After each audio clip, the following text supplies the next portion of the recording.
Bismillahirrahmanirrahim. Assalamualaikum warahmatullahi wabarakatuh. Innal hamdalillah nahmaduhu wa nasta'inuhu wa nastaghfiruh wa natubu ilayhi wa na'udzu billahi min shururi anfusina wa sayyiati a'malina. Man yahdihillahu fala mudilla lahu wa man yudlil fala hadiyalah. Asyhadu an la ilaha illallah wahdahu la syarika lahu wa asyhadu anna Muhammadan abduhu wa rasuluhu wa khaliluhu wa safiyyuh. Salawatu Rabbina wa salamuhu alaihi wa ala alihi wa ashabihi wa man sara ala nahjihi ila yaumi liqaihi amma ba'du. Alhamdulillah Rabbil Alamin. Kita bersyukur kepada Allah subhanahu wa ta'ala. Allah berikan kepada kita nikmat Islam, nikmat kita memeluk agama yang dibawa oleh Nabi Muhammad sallallahu alaihi wasallam. Semoga dengan kita bersyukur kepada Allah subhanahu wa ta'ala, Allah menambahkan kualitas takwa kita. Semoga Allah menambahkan kualitas Islam kita. Semoga Allah menaikkan kita ke derajat mukminun, ke derajat muhsinun. Semoga Allah subhanahu wa ta'ala mengangkat dari kita orang-orang yang sakit, diangkat penyakitnya. Semoga yang galau dihilangkan galaunya. Semoga yang punya masalah diselesaikan masalah-masalahnya oleh Allah subhanahu wa ta'ala. Karena segala hal itu adalah kehendak Allah subhanahu wa ta'ala. Kalau kata ustaz saya di pondok, ana urid anta turid wallahu yaf'alu ma yurid. Aku mau, kamu juga punya kemauan, tapi yang maha memiliki kemauan siapa? Allah. Oleh karenanya jamaah, Nabi SAW ketika terjadi gerhana matahari, ketika terjadi gerhana bulan, disebutkan kata Nabi SAW, fafza'u ila ilallah, fafza'u ila dzikrillah wassalah waddu'a. Maka takutlah kepada Allah, segeralah salat, segeralah zikir, segeralah berdoa kepada Allah Subhanahu wa taala. Dan ketika terjadi gerhana matahari, Nabi SAW takut. Ketika terjadi gerhana matahari, Nabi bukan kayak orang sekarang, selfie. Oh biasa, dari minggu kemarin dikasih tahu, hari ini mau jadi gerhana. Sama ahlul hisab dikasih tahu. Sama ahli ahli ru'yahnya, bukan ahli ru'yah, ahlul hisab. Ya. Sama ahlul hisabnya dikasih tahu. Kemudian, oh minggu depan ada gerhana. Oh minggu depan berarti saya selfie sama gerhana. Bukan kemudian persiapan takut, tapi persiapan selfie. Sedangkan Nabi SAW mengatakan kepada sahabat, tanpa ada hisab ketika itu, kata Nabi, kalau kalian melihat gerhana, fafza'u ila dzikrillah, maka segeralah mengingat Allah subhanahu wa ta'ala, segeralah berzikir, segeralah salat, segeralah berdoa kepada Allah subhanahu wa ta'ala. Dan yang dilakukan oleh Nabi SAW, kata Nabi, ini adalah tanda di antara tanda-tanda kebesaran Allah. Tahu ini tanda kebesaran Allah, apa yang dilakukan oleh Nabi SAW? Selfie, main-main, tidak menggobres, enggak salat gerhana. Apa yang dilakukan beliau? Salatnya baca Al-Baqarah, baca Al-Imran, baca An-Nisa, baca Al-Maidah, saking takutnya kepada Allah Subhanahu wa ta'ala. Kalau matahari dan bulan yang bercahaya yang besar dibuat gelap sama Allah, dibuat gerhana sama Allah, apalagi kesehatan kita, apalagi keimanan kita, apalagi keuangan kita, apalagi hal-hal kenikmatan-kenikmatan yang kita dapatkan dari Allah. Allah lah yang maha mampu membolak-balikkannya. Itu makna dari gerhana. Dan itu makna dari bahwasanya Allah itu yang maha membolak-balikkan jamaah. Oleh karenanya kita ini diperintahkan untuk bersyukur kepada Allah, menisbatkan seluruh nikmat kepada Allah. Kita mengingat Allah, dan dengan kita bersyukur, ingat kata Allah apa? La azidannakum. Kami tambah, kata Allah Subhanahu wa ta'ala. Tapi kalau nikmat gak dinisbatkan kepada Allah, gak bersyukur kepada Allah, hati-hati. Matahari saja Allah balikkan, apalagi nikmat yang punya kita rasakan saat ini. Bisa jadi Allah balikkan kapanpun Allah mau. Jamaah barakallahu fikum. Dalam pembahasan sirah nabawiyah, Kita pekan lalu membahas dari kelahiran Nabi Muhammad sallallahu alaihi wasallam. Kita membahas nasab beliau. Siapa beliau? Nama beliau Muhammad ibn Abdullah ibn Abdul Muttalib ibn Hisham bin Abdi Manaf bin Qusay bin Kilab. Biasanya yang disebutkan 7. Kenapa 7? Karena ini adatnya orang Arab menyebutkan 7 nasab. Ya. Minimalnya orang Arab itu hafal 7 nasab. Ini adatnya orang Arab. Kemudian kita juga telah mempelajari siapakah yang telah menyusui Nabi Muhammad SAW. Siapakah yang pertama kali menggendong dan merawat Nabi Muhammad SAW. Yang menggendong Nabi Muhammad siapa? Ummu Aiman. Yang menyusui Nabi Muhammad pertama kali siapa? Thuwaibah. Kemudian diambil oleh seorang yang bekerja untuk menyusui, siapa namanya? Halimah. Jamaah barakallahu fikum. Saat ini kita akan membahas tentang kejadian-kejadian sebelum diutusnya Nabi Muhammad SAW menjadi nabi. Beliau sudah lahir tapi belum menjadi nabi. Ada apa saja? Di antaranya adalah Nabi SAW beliau mengembala kambing. Dan kata Nabi SAW bahwa ma ba'atsallahu nabiyyan illa ra'al ghanam. Tidaklah Allah utus satu nabi pun melainkan sudah pernah mengembala kambing. Maka ini fadilah mengembala kambing. Maka ini fadilah mengembala hewan. Maka ini belajar untuk hikmah, belajar untuk sabar, belajar untuk tawadhu, belajar untuk menyayangi, belajar untuk rendah hati. Jamaah barakallahu fikum. Ketika Nabi menjaga kambing-kambing ini, maka beliau mendapati ketenangan. Di sebuah hamparan yang luas, beliau mengembala kambing enak, tenang, nyaman. Beliau mendapati ketenangan. Dan dari sini Nabi SAW mendapati kesabaran dan sifat-sifat yang luar biasa, baiknya yang lainnya. Di antara faedah yang bisa kita ambil, Nabi SAW mengembala kambing. Di antara faedahnya adalah, satu, Nabi belajar sabar.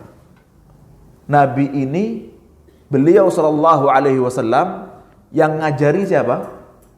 Langsung Allah Subhanahu wa ta'ala. Dan cara Allah ngajari Nabi Muhammad dengan apa? Mengembala kambing. Dan ketika mengembala kambing ini, Nabi SAW belajar sabar, kerja dari matahari terbit sampai matahari terbenam mengembala kambing. Kambing ini jalannya lambat. Kambing itu susah diperintah. Mohon maaf, tidak seperti anjing yang bisa diajari.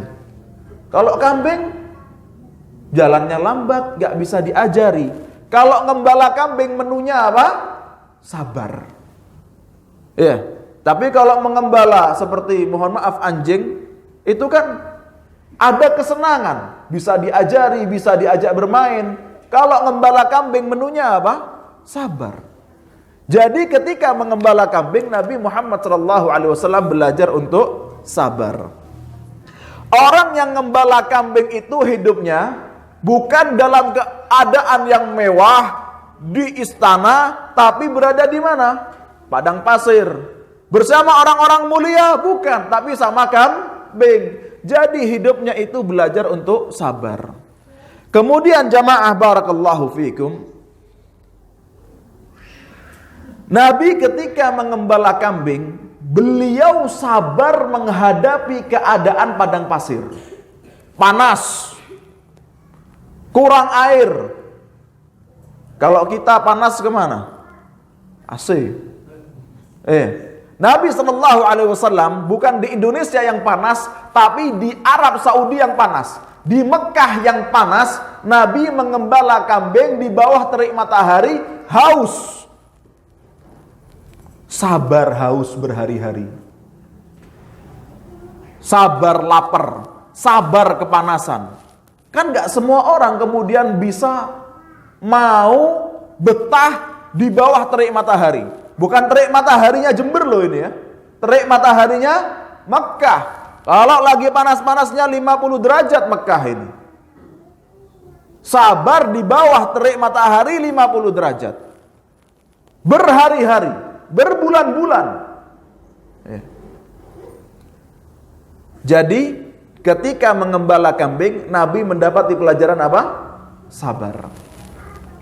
Kemudian yang kedua jamaah, ada pelajaran yang kita dapati bahwa Nabi Shallallahu Alaihi Wasallam ketika mengembala kambing, beliau jadi orang yang tawadhu, jadi orang yang rendah hati. Gimana nggak mau rendah hati? Kerjaannya kalau sama kambing, urusannya apa? Nanti kambingnya ada yang sakit dibantu. Nanti kambingnya ada, kalau berteman ya, ada hadis menunjukkan berteman sama orang jualan parfum minimal dapat harumnya. Berteman sama orang jualan besi minimal dapat baunya. Kan gitu. Nah, ini Nabi sama kambing. Bukan sekedar berteman, tapi beliau adalah yang mengurus kambing. Dapat apanya? Dapat kotorannya. Maka kalau orang ngurusi kotoran hewan, apa yang mau disombongkan jamaah? Rendah hati orangnya. Makanya Nabi SAW orangnya rendah hati. Kenapa? Dari kecil diajari sama Allah Subhanahu wa taala untuk bersihkan kotorannya kambing. Apa yang mau disombongkan? Maka beliau menjadi orang yang rendah hati. Jamaah barakallahu fikum. Sebagaimana kata Nabi sallallahu alaihi wasallam, la yadkhulul jannata man kana fi qalbihi mithqala dzarratin min kibr. Tidak akan masuk surga orang yang di hatinya ada kesombongan. Kemudian ada orang yang berkata, ya Rasulullah, bagaimana kalau orang ini menggunakan pakaian yang baik, sandal yang baik, apakah ini sombong? Kata Nabi, innallaha jamilun yuhibbul jamal. Allah itu indah dan suka yang indah. Kata Nabi, al-kibru batarul haqqi wa gamtun nas. Kibr itu merendahkan manusia, kibr itu menolak kebaikan, menolak kebenaran. Dan ini bukan sifatnya Nabi SAW dari kecil. Kenapa? Dari kecil beliau sudah belajarnya apa? Bersih kotoran kambing. Jamaah barakallahu fikum. Kemudian faedah yang ketiga, ketika Nabi SAW mengembala kambing, maka beliau punya sifat pemberani. Padang pasir luas, hamparannya luas. Bayangkan jamaah, sekarang aja Arab Saudi itu jumlah rakyatnya cuma 27 juta. 25 juta, 23 atau 25. Sedangkan Indonesia berapa? 270 juta. Bapak Ibu yang pernah umroh, rame ya, itu cuma di Masjid Nabawi sama Masjidil Haram. Keluar Masjid Nabawi sedikit, hamparan luas, padang pasir. Dan sekarang ini fotonya, kayak fotonya Universitas Islam Madinah sekarang, sama 30 tahun yang lalu, jauh. Karena sekarang Arab Saudi berkembang dengan minyaknya, kekayaannya, maka banyak ekonomi yang semakin bagus. Kemudian ada rumah-rumah, ada gedung-gedung 30 tahun yang lalu. Sampai ustadz saya yang lulus dari Madinah 20 tahun yang lalu berkata, dulu itu ke belakang asrama nyari dob, kadal Arab. Berani jamaah.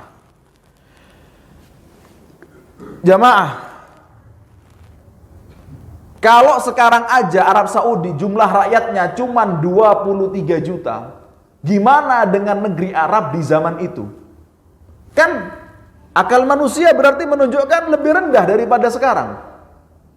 Sepi. Makanya di Arab itu kalau naik mobil, sudah jalannya satu jalur itu ada 4, ada 5, naik mobilnya bagus, jalannya sampai 170, 180. Saya pernah ngelawan arah sama supir, sama taksi, ngelawan arah. Jalannya 180. Kalau tabrakan gimana jemaah? Ngelawan arah 180. Ya naiknya GMC. Saya ketika itu la ilaha illallah, mati di sini, ya Allah, baki dekat. Ya alhamdulillah kalau mati di situ kemudian dikuburkan bersama para sahabat. Kalau Abu Bakar dan Umar meninggal wasiatnya pingin dekat sama Rasulullah, ya saya semoga kalau meninggal dekat sama sahabat di Baqi. Jamaah barakallahu fikum. Maka ketika beliau sallallahu alaihi wasallam mengembala kambing, beliau jadi orang yang berani. Jangan dikira sekarang umroh haji enggak ada itu serigala, enggak ada singa. Ketika saya di Madinah tahun 2018-17 itu ada kasus, ada berita di Kiblaten. Kiblaten itu jaraknya sekitar 5 kilo dari Masjid Nabawi, 1 kilo, 2 kilo dari Universitas Islam Madinah. Ada anjing, di dekat Kiblaten itu ada orang punya anjing. Jangan dikira nggak ada anjing di Madinah. Ada anjing. Bahkan saya pernah lihat sendiri anjing masuk ke pelataran Masjid Nabawi, terus diusir sama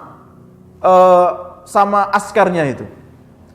Ada berita di Kiblaten banyak manusia, banyak orang.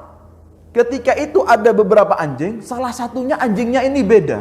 Ada orang yang tahu dan dia nggak sempat ngomong ke polisi. Dia langsung bawa senjatanya, dia ambil senapannya, langsung dia tembak. Serigala di mana? Kiblaten. Jadi antum yang sudah pernah umroh atau sering lihat Madinah, Mekah, jangan dikira sekarang ini nggak ada serigala. Di Kiblaten ada serigala. Kalau orang umroh mesti ke Masjid Kiblaten. Kiblaten itu masjid yang di sana terjadi peristiwa ketika sholat duhur, kiblatnya awalnya ke Baitul Maqdis, di rakaat kedua atau ketiga pindah ke Ka'bah, ke Mekah. Ya. Cuma 5 kilo dari Masjid Nabawi, 1 kilo dari Universitas Islam Madinah, serigala. Jadi Nabi SAW di zaman itu ketika mengembala kambing di padang pasir Mekah, beliau itu mempelajari, beliau mendapatkan ilmu keberanian. Setelah itu beliau menjadi nabi, menjadi panglima perang. Cocok jamaah. Ketika kecil ngembala kambing, ketika kecil hadapannya sama binatang buas, ketika jadi nabi panglima perang. Kan gitu. Kemudian fadilah yang ketiga, faedah yang ketiga, yang keempat yaitu ar-rahmah wal 'athaf. Nabi SAW punya rasa kasih sayang, peduli, bukan cuman simpati tapi empati. Gak cuman bilang kasihan tapi beliau membantu. Jangankan manusia, kambing saja ketika misalnya mau jalan kesusahan, ketika lompat nyangkut, kan kadang kambing gitu. Iya, di kandang nyangkut kakinya satu, dibantu sama Nabi Muhammad SAW, apalagi manusia. Maka beliau mempelajari bagaimana menyayangi dan kasih sayang kepada manusia, sebagaimana beliau ketika kecil belajar kasih sayang kepada hewan. Hewan ada yang sakit, diurus sama Nabi Muhammad SAW. Makanya ketika beliau jadi nabi, ada sahabatnya yang sakit dijenguk. Gak susah jenguk orang sakit. Kecilnya sudah ngurusi kambing sakit. Ketika dewasa menjadi nabi, menjenguk sahabat-sahabatnya yang sakit, mendoakan sahabat-sahabat yang sakit, perhatian kepada sahabat-sahabatnya. Sudah ajaran Allah dari kecil. Ketika kecil ngerawat apa? Kambing. Ya. Jamaah barakallahu fikum. Kemudian yang kelima, faedah kelima, bahwa dari kecil Nabi SAW diajarkan oleh Allah Subhanahu wa taala untuk kerja bukan minta-minta. Untuk kerja bukan minta-minta. Ya.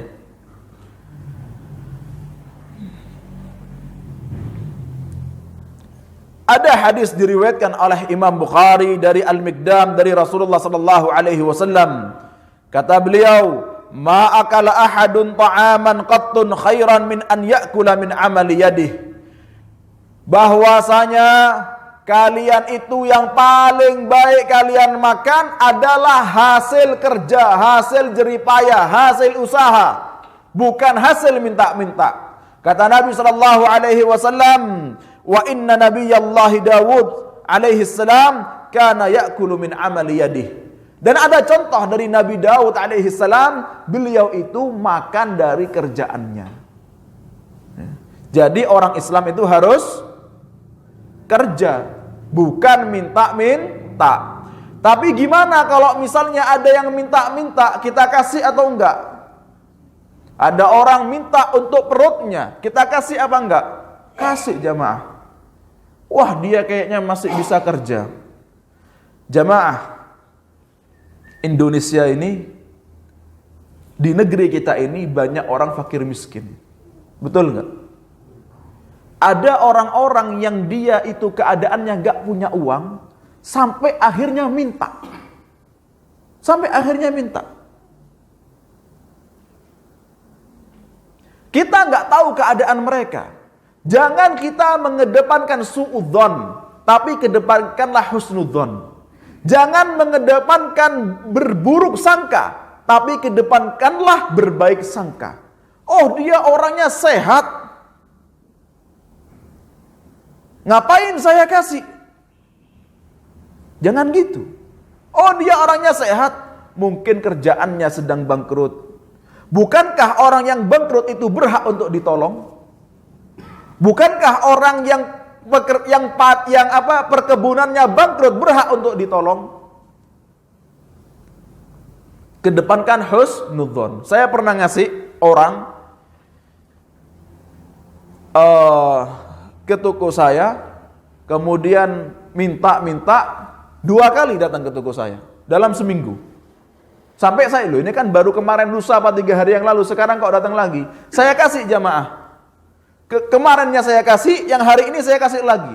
Ketika itu ada orang beli di toko saya bilang, ini orangnya dari dulu, dari saya kecil, kerjaannya minta-minta. Oh, ini lain berarti. Ya. Saya ngasih karena apa? Husnudzon. Setelah itu dia datang lagi, saya nggak ngasih. Kenapa? Sudah tahu kalau orang ini kerjaannya memang minta-minta. Badannya sehat. Ya. Kalau sudah tahu, jangan dikasih lagi. Di Jember ini ada pengemis yang dari dulu, dari kita kecil sampai sekarang ngemis, betul enggak? Ya, ada yang masyhur sudah. Tapi kalau yang kita nggak tahu, ya, kalau kita nggak tahu, jangan suudzon, jangan bilang, wah ini paling sama kayak pengemis yang itu. Kita nggak tahu jamaah. Kalau nggak tahu, kedepankan husnudzon. Ya. Jamaah barakallahu fikum. Saya ini juga tukang minta-minta aslinya. Tapi untuk pondok ya. Ya Allah, aslinya malu jamaah, muka tebel.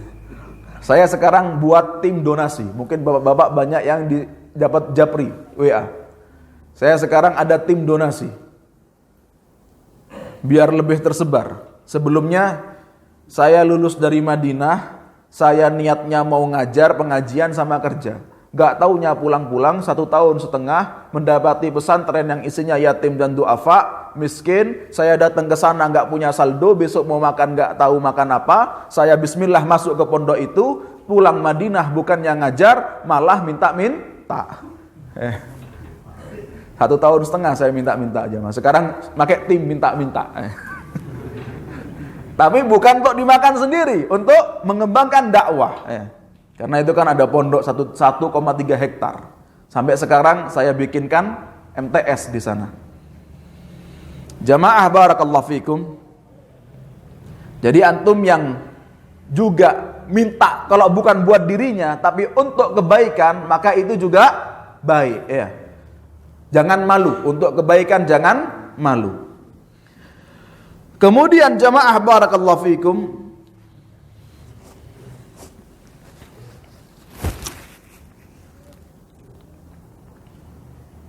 Ketika Nabi Shallallahu Alaihi Wasallam bekerja untuk mengembala kambing, Ini menunjukkan bahwasanya kepribadian Nabi Muhammad sallallahu alaihi wasallam itu beliau punya wibawa, beliau punya perasaan.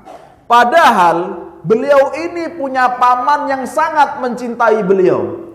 Nanti kita pelajari ketika Nabi Muhammad pergi ke Syam, masih kecil, pergi ke Syam. Di antara sebabnya apa? Abu Thalib berkata, aku gak bisa berpisah sama anak ini. Sampai-sampai Nabi Muhammad yang masih kecil dibawa ke Syam. Perjalanan dagang capek. Sekarang aja naik pesawat capek. Orang pulang umroh tidur 2 hari. Iya. Biasa itu. Gimana kalau naik unta? Perjalanannya berapa puluh hari dari Mekah ke Madinah. Abu Thalib mengatakan, aku gak bisa pisah sama ponakanku ini. Jadi Abu Thalib ini sangat-sangat sayang ke Nabi Muhammad sallallahu alaihi wasallam.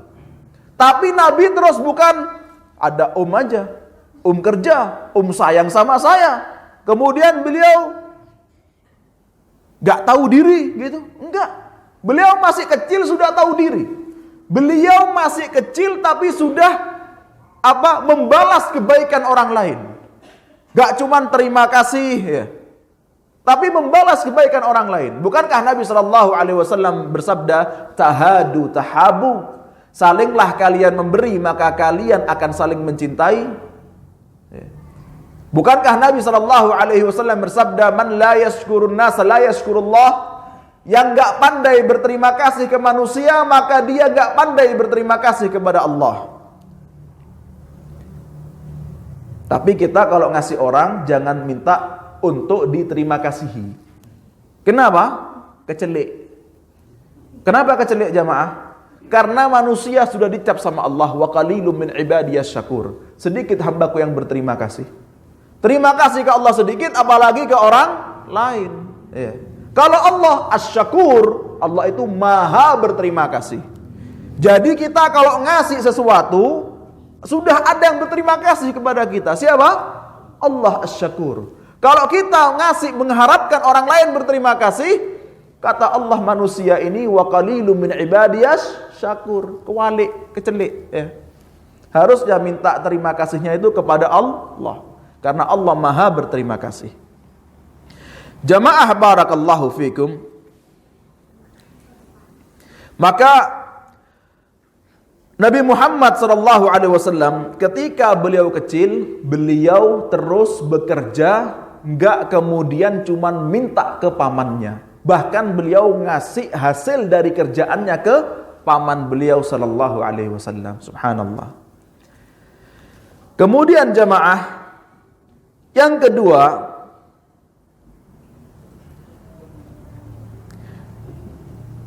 Nabi mengembala kambing ini adalah tanda bahwasanya Allah Subhanahu wa taala meridhai kepada hamba-hambanya untuk bekerja, bukan untuk minta-minta, bukan untuk diem. Ada orang di Masjid Nabawi diem gak kerja.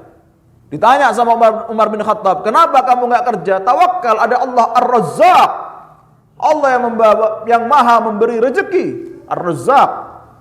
Dipukul sama Umar, dipecut, keluar cari. Bukan kayak gitu caranya tawakal. Jamaah barakallahu fikum.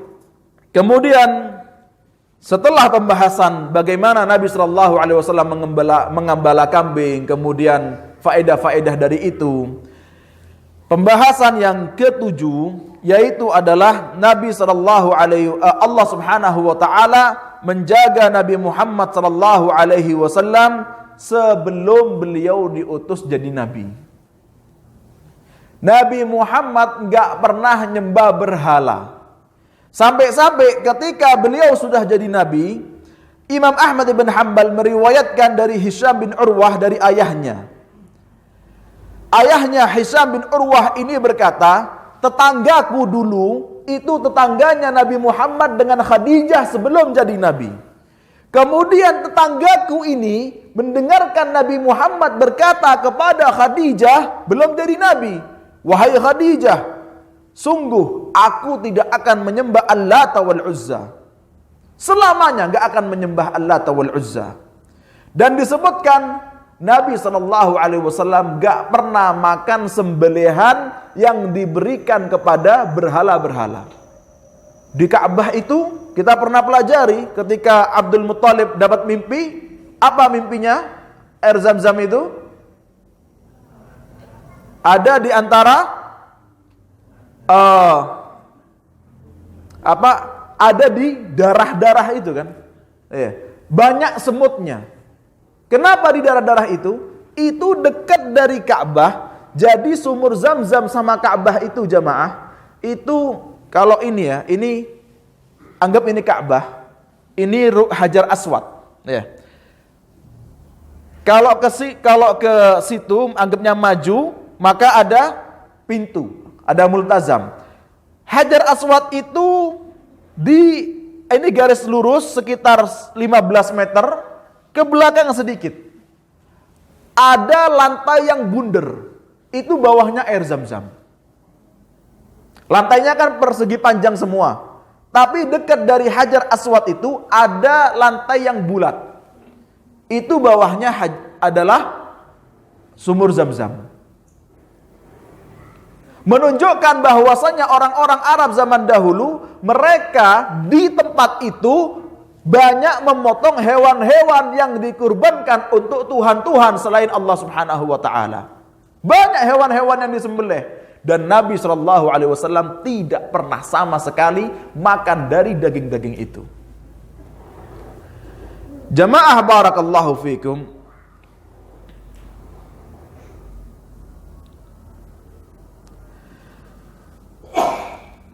Dari Ali bin Abi Thalib radhiyallahu anhu, beliau berkata, aku mendengar Nabi SAW bersabda, "Ma hamamtu biqabihin mimma kana ahlul jahiliyati yahimmuna bihi illa marrataini minad dahri." Aku tidak pernah menginginkan keburukan sama sekali selama hidupku, kecuali 2 kali, itu pun gak jadi. Allah Subhanahu wa taala jaga saya dari keburukan-keburukan itu. Kemudian Nabi berkata, keburukan itu yang pertama, ketika Nabi SAW melihat Mekah itu ramai, kemudian Nabi berkata, ada apa ini? Ada orang menjawab, wahai Muhammad, ada lelaki Quraisy menikahi wanita dari Quraisy, mengadakan acara, ada khamar, ada joget-joget, ada alat musik. Maka Nabi SAW di kala itu ingin untuk datang. Besok saya mau datang. Tapi kan paginya ngembala kambing, ketiduran. Sampai bangun-bangun, itu beliau dibangunkan sama teriknya matahari. Terus ditanya, loh katanya mau datang, kok nggak datang tadi malam? Iya, ketiduran. Nabi Muhammad mau datang lagi, malam ini masih ada pesta. Kemudian ketiduran lagi, ditanya, kenapa kok nggak datang tadi malam? Iya, ketiduran lagi. Jamaah barakallahu fikum. Kata Nabi SAW, wallahi setelah 2 kali kejadian ini, aku tidak pernah menginginkan keburukan sama sekali. Dari cerita ini bisa kita pelajari bahwa Nabi SAW yang pertama, sebagaimana manusia pada umumnya, ada ketertarikan, ada kesenangan, ada nafsu, ada syahwat. Maka beliau sebagaimana ciptaan Allah, manusia yang lainnya memiliki nafsu. Bukankah kata Allah Subhanahu wa taala, inna nafsa la'ammaratun bisu', jiwa ini mendorong manusia kepada keburukan. Tapi kita punya iman, kita punya akal, kita tahu batasan-batasan Allah Subhanahu wa taala. Jadi Nabi juga pernah berkeinginan jelek. Berapa kali? 2 kali. Kemudian hal yang kedua, meskipun Nabi pernah berkeinginan buruk yaitu 2 kali, tapi beliau dijaga sama Allah Subhanahu wa taala. Gak sampai ikut pesta itu.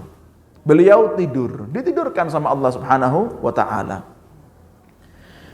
Kalau kita berapa kali punya keinginan buruk jemaah? Kejadian lagi. Kalau Nabi 2 kali nggak kejadian. Ya, kalau kita Astaghfirullahaladzim. Kemudian yang ke-8, yaitu sebelum Nabi SAW menjadi Nabi, sebelum beliau diutus menjadi Nabi, kejadian ke-8 adalah di masa kecil beliau bertemu dengan seorang pendeta yang disebut namanya Buhairah. Seorang pendeta namanya Buhairah.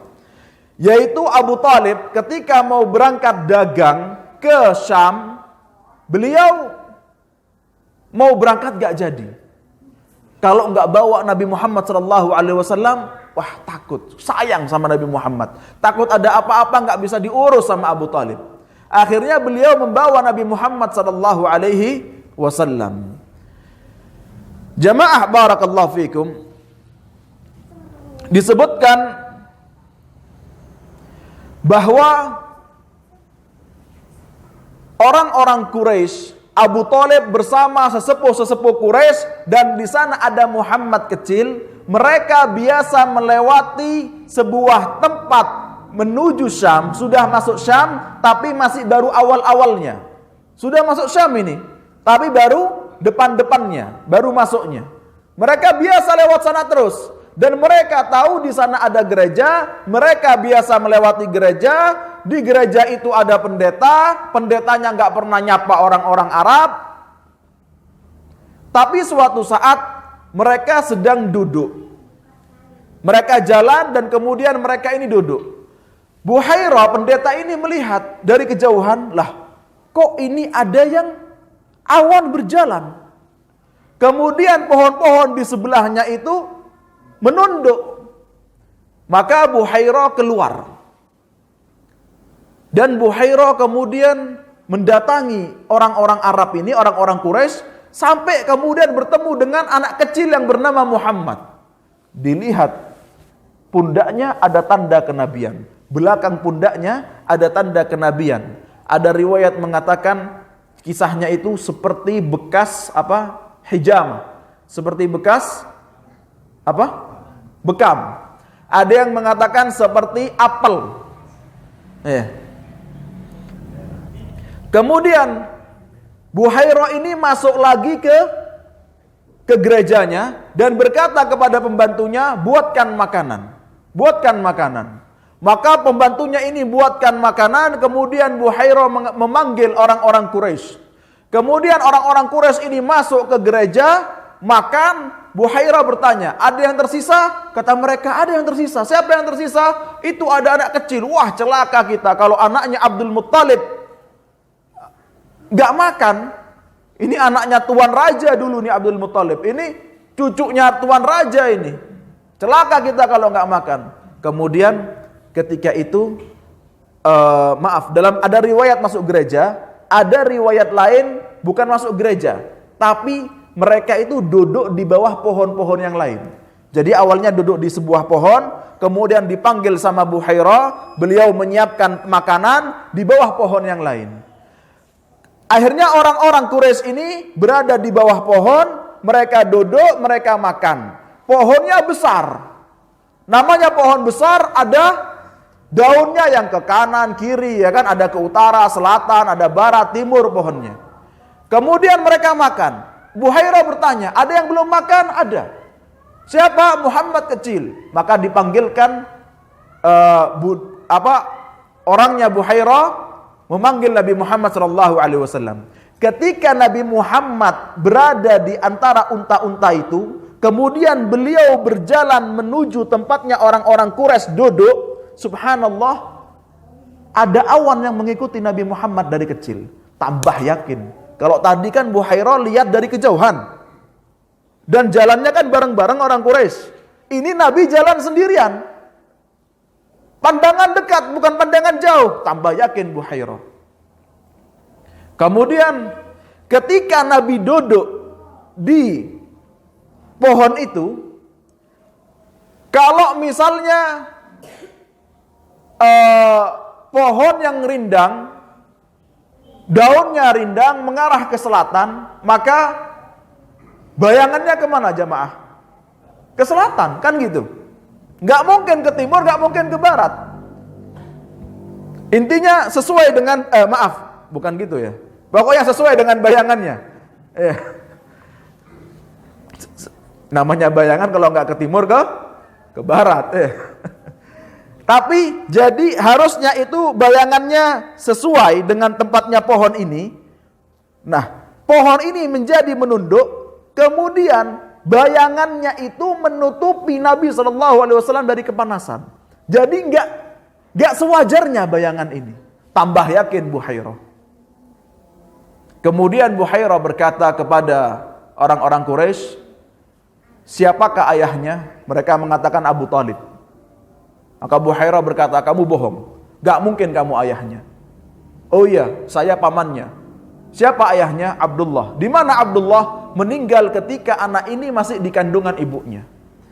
Buhairah sudah yakin ini adalah Nabi. Kata Buhairah, cepat bawa pulang. Cepat bawa pulang. Gak usah dagang, kalian pulang, bawa anak ini selamatkan. Kalau sampai orang-orang Romawi mereka mengetahui ada Nabi Muhammad SAW masih kecil datang, maka mereka akan bunuh. Karena ada di Injil, ada di Taurat, kalau Nabi ini akan menjadi seorang pemimpin dan akan mengalahkan kerajaan Romawi yang ada di Syam. Dia akan mengalahkan Persia, mengalahkan Romawi. Sebelum Nabi ini jadi orang besar, mereka akan berusaha membunuh. Itu isi kajian-kajian di Roma dari isi kajian-kajian yang menyesatkan. Yang mereka nggak ridho kalau ada yang menghapus agama itu, yang menghapus kerajaan Romawi. Mereka nggak ridho. Cepat pulang, diusir sama Buhairah. Habis ngasih makan enak, diusir sama Buhairah. Belum selesai bicara, Buhairah lihat ke belakang, ada 7 tentara Romawi. 7 tentara Romawi. Sudah diperintahkan sama Raja Roma yang ada di Syam untuk mencari Nabi Muhammad SAW. Kemudian ditanya sama Buhairah, kalian bertujuh ngapain? Itu anak kecil itu mau saya bunuh. Kenapa dengan anak kecil itu? Sudah tersebar kabar di Roma, sudah tersebar kabar di Syam, di kerajaan Romawi yang ada di Damaskus, bahwa sedang ada nabi yang berjalan ke Damaskus, dan ini orang akan mengalahkan kerajaan Romawi kalau besar. Raja Romawi sudah berwasiat kepada tentara-tentaranya, bunuh anak ini. Sudah ada sayembara, bunuh anak ini. 7 orang tentara ini. Maka Buhairah berkata, apakah kalian yakin membunuh anak kecil yang sudah pasti kalian tahu di dalam Injil dan Taurat anak ini akan dijaga oleh Allah Subhanahu wa taala? Kalian yakin bisa bunuh? Kalian punya Injil, kalian punya Alkitab, kalian membaca, kalian beriman, yakin bisa bunuh anak ini? Maka kemudian mereka taubat, gak jadi bunuh Nabi Muhammad SAW. Dan Quraisy yang melihat 7 tentara ini langsung pulang jamaah. Naam jamaah, barakallahu fikum. Dari kisah pertemuan Nabi SAW dengan Buhairah, maka ada beberapa pelajaran yang bisa kita ambil. Di antaranya pertama, bahwasanya para pendeta-pendeta ahlul kitab, mereka ini sejatinya mengetahui betul di masa itu bahwa akan ada seorang nabi yang diutus oleh Allah Subhanahu wa taala, namanya Ahmad, namanya Muhammad. Mereka tahu betul. Sampai-sampai kita juga tahu orang-orang di Yaman itu ketika mereka pindah ke Madinah, Yathrib, Al-Aus dan Khazraj, itu minta izin dulu ke orang-orang Yahudi yang sudah tinggal duluan di Madinah. Kenapa Yahudi ada di Madinah? Karena kata Allah, nabi terakhir itu di Arab, namanya Ahmad. Maka mereka tinggal di Arab. Taurat diakali sama orang-orang Yahudi. Mereka tinggal di Madinah, berharap, oh di Arab, tapi dari Yahudi, gitu. Jadi mereka ini benar-benar tahu. Kalau yang sekarang, wallahu a'lam. Sudah, kalau dulu mereka tahu, ya, sebagian mereka ngakali Taurat, kemudian datang ke Arab, berharap nabi dari mereka. Kalau sekarang, sudah kata Allah Subhanahu wa taala, mereka ini mentahrif, merubah-rubah isi Alkitab. Jamaah barakallahu fikum. Yang kedua, kisah ini menunjukkan bahwa benar-benar pohon dan bebatuan itu menunduk kepada Nabi Muhammad sallallahu alaihi wasallam. Bahkan awan mengikuti Nabi Muhammad. Bahkan bayangan yang harusnya sesuai dengan barang yang ada di atasnya, pohon yang harusnya sesuai dengan bayangannya, dia nggak jadi sesuai. Kenapa? Untuk melindungi Nabi Muhammad sallallahu alaihi wasallam, untuk hormat kepada Nabi Muhammad sallallahu alaihi wasallam. Kemudian yang ketiga, dari safar ini Nabi Muhammad sallallahu alaihi wasallam menjadi dekat dengan ketua-ketua Quraisy. Maka beliau belajar dari orang-orang senior Quraisy. Quraisy ini pembesar-pembesarnya Arab. Nabi Muhammad masih kecil, jalan sama pembesar-pembesar Arab. Maka beliau belajar dari orang-orang cerdas.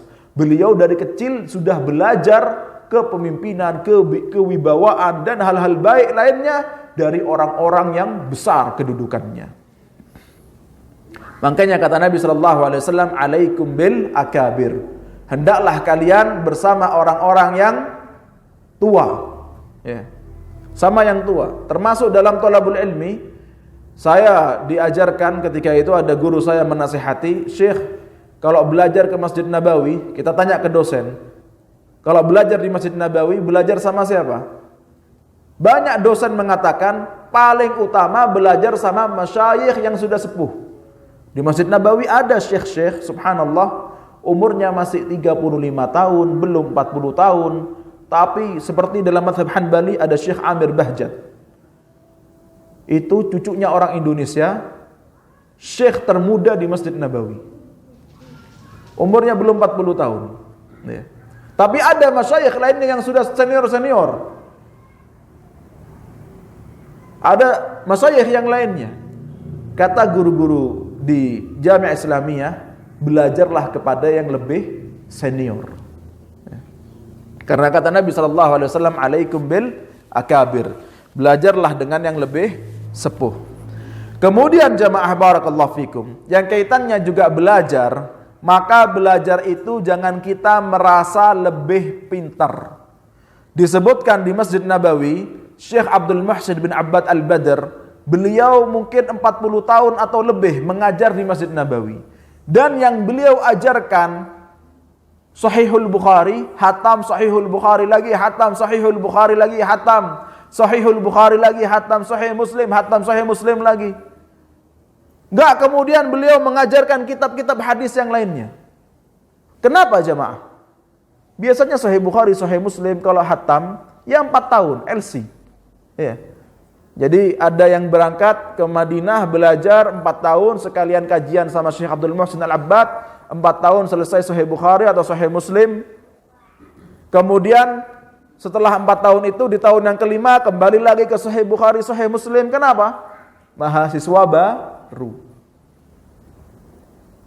Ketika saya belajar dengan para ulama di Masjid Nabawi, jamaah, saya mendapati di majelis taklim itu, kalau saya duduk seperti antum di majelis taklim, sebelah saya ada doktor fulan, loh ini kan yang ngajar di kelas, ini kan doktor, itu hadir kajian sama ulama besar di Masjid Nabawi, yang dibaca kitab apa? Sahihul Bukhari. Saya punya doktor, saya kenal sama doktor hadis, ahlul hadis, doktornya hadis. Sahih Bukhari itu cuma 1.300 hadis, masa doktor hadis nggak hatam Sahih Bukhari? Insya Allah hafal sama sanad-sanadnya semua. Kan gitu jemaah. Hadir di majelis taklim di Masjid Nabawi. Hampir setiap kajiannya Syekh Abdul Muhsin Al-Abbad. Gak merasa bosan dengan ilmu. Gak merasa bosan dengan belajar. Sekarang ada fenomena, Oh, saya sudah hijrah 10 tahun yang lalu. Kajian apa? Sirah sudah hatam. Apa? Akidah sudah hatam. Fikih, Bulughul Maram hatam. Doktor-doktor di Masjid Nabawi masih belajar sama ulama-ulama besar. Karena merasa haus dengan majelis ta'lim. Hadir di majelis ilmu. Kalau mereka aja hadir, apalagi kita. Kan gitu jemaah. Jangan merasa sombong dengan ilmu. Barakallahu fikum. Itu yang bisa disampaikan, kurang lebihnya mohon maaf. Kita tutup dengan doa kafaratul majlis. Subhanakallahumma bihamdik, asyhadu an la ilaha illa anta astaghfiruka wa atubu ilaik. Tsumma assalamu alaikum warahmatullahi wabarakatuh. ثم كان من الذين آمنوا وتواصوا بالصبر وتواصوا بالمرحمة